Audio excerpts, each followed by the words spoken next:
Ada beberapa jalur yang akan ditempuh oleh nasabah yang sedang galbay ketika pinjol tersebut mengajukan ke pengadilan. Nah, di sini saya mau bahas buat kalian dan terhadap juga yang namanya skor-skor nasabah ini, karena ini penting banget buat kalian agar kalian itu paham ketika udah terlilit pinjol.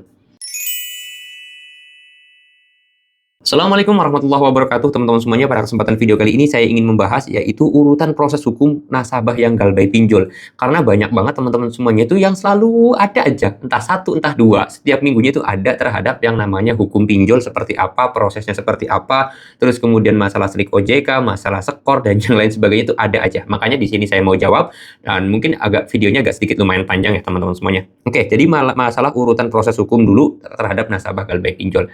Kalian harus tahu bahwa proses hukum yang ada di dunia pinjaman itu nggak ada yang namanya pidana, adanya juga perdata. Itu catat satu. Lalu kemudian yang kedua, kalau misalkan mengajukan ke perdata, nanti prosesnya seperti apa, Bang? Prosesnya adalah, ini ribet sebenarnya.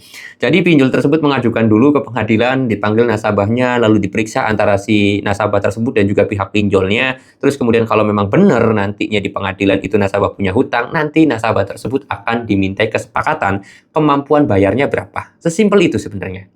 Tetapi bakal banyak banget pinjol yang tidak akan bisa mengajukan ke pengadilan. Kenapa? Karena nanti akan ada proses, teman-teman semuanya, didetailkan. Benar nggak nih? Ditelusuri dulu, nasabah ini punya pinjaman nggak di aplikasi ini? Oh iya, terkonfirmasi bahwasannya nasabah ini punya pinjaman, kata hakim misalkan. Gitulah gampangnya. Terus pinjol ini juga bakal didetailkan, apakah diproses juga, bakal ditindak juga. Apakah benar ini tuh pinjol OJK atau bukan? Oh ternyata pinjol OJK, tapi banyak sekali melanggar kayak mungkin di si pinjolnya, nanti bisa aja nasabah itu protes gitu kan. Tapi dia itu walaupun pinjol legal, penagihannya sudah sangat barbar atau penagihannya sangat menakutkan dan itu sudah melanggar hukum. Itu nanti pinjolnya bukan malah bisa minta duit ke nasabah, tapi malah bisa aja pinjolnya yang ditutup. Makanya sampai detik ini nggak ada pinjol yang memproses jalur meja hijau atau ke pengadilan, itu tidak ada teman-teman semuanya. Itu dua ya.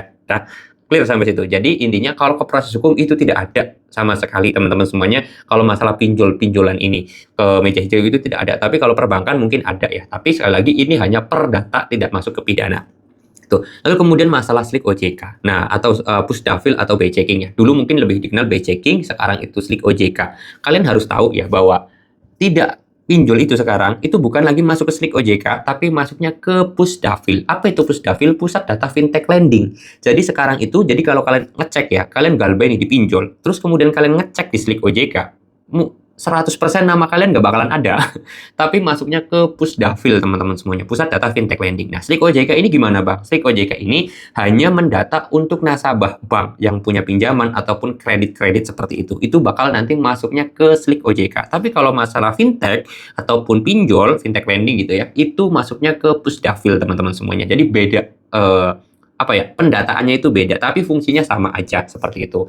Nah, terus kemudian masalah skor ya, skor kredit. Jadi skor kredit itu ada 5 teman-teman semuanya. Skor 1, skor 2, skor 3, skor 4, skor 5. Skor 1 itu adalah nasabah bagus, nasabah yang selalu lancar membayarkan utangnya ataupun cicilannya. Itu masuk 1. Lalu kemudian nasabah yang sering telat ya, telat bayar kayak sehari, 2 hari, seminggu, 2 minggu sampai 1 bulanan, itu nasabah skor 2. Nasabah skor 3 itu telat 1 bulan lebih teman-teman semuanya. Terus kemudian nasabah skor 4 nih 3 bulan sampai ke 6 bulan teman-teman semuanya. Skor 4. Kalau skor 5 adalah nasabah yang sudah telat bayarnya lebih dari 6 bulan atau 180 hari. Itu skor-skornya. Nah, semakin kecil skornya itu semakin bagus. Kayak skor 1 kan kecil, itu bagus. Skor 5 itu jelek dan ini biasanya banyak diterima oleh para nasabah-nasabah yang udah galbay lebih dari 6 bulan, itu skornya 5. Terus apakah nanti bisa dihapus Bang atau bisa hilang slik OJK ini atau pusdafil ini? Jawabannya tidak bisa hilang. Skor bagus ya tidak hilang, skor jelek juga tidak bisa hilang juga. Tapi untuk diperbaiki bisa nggak Bang? Jawabannya bisa. Ketika kita melunasin hutangnya, terus kemudian kita pernah minjem, terus kita lunas, cicilannya selalu lancar, nanti dari skor 5 ini bisa juga ke skor 1 bahkan ya, teman-teman semuanya. Seperti itu. Tapi butuh proses yang cukup lama kayak gitu. Oke? Mudah-mudahan video ini bisa menjawab dari banyaknya pertanyaan teman-teman semuanya terhadap urutan proses hukum dan juga masalah slik OJK, masalah skor kredit, terus kemudian masalah apalagi tuh tadi yang saya bahas. Ya intinya kayak gitu ya teman-teman semuanya.